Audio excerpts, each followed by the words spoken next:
បាទអូខេជំរាបសួរពុកម៉ែបងប្អូនទាំងគ្នាថ្ងៃនេះដែរគឺខាងបងប្អូនក៏មានជាលេខតម្រុយជាខ្មែរពុកម៉ែបងប្អូនទាំងគ្នាសម្រាប់ថ្ងៃទី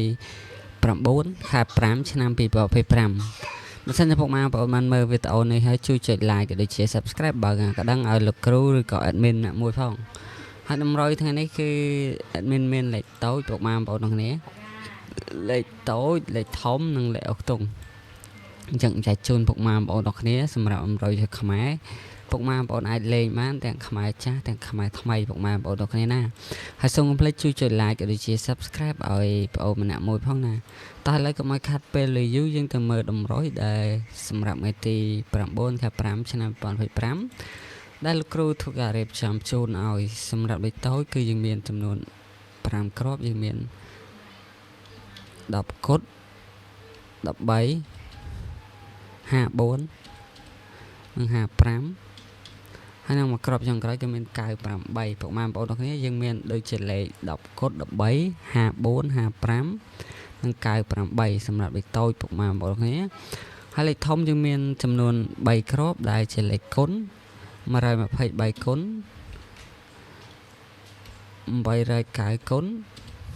ហើយនឹង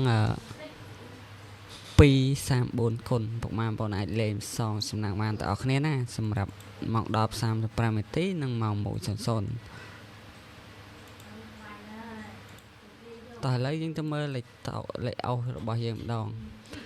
លេខតូចយើងលេខអុសយើងអុស10អុស50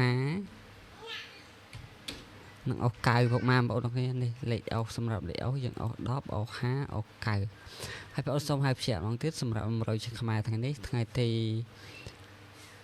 9ខែ5ឆ្នាំ2025វេលាម៉ោង10កន្លះនិងម៉ោង1:00យើងមានលេខតូចយើងមាន10គុត13 54 55 98ហើយនិងលេខធំយើងមាន123គុណ890គុណ234គុណហើយលេខអុសខ្ទង់យើងអុសខ្ទង់10អុស50អុស9អុស10អុស50អុស9ជាស្រ័យ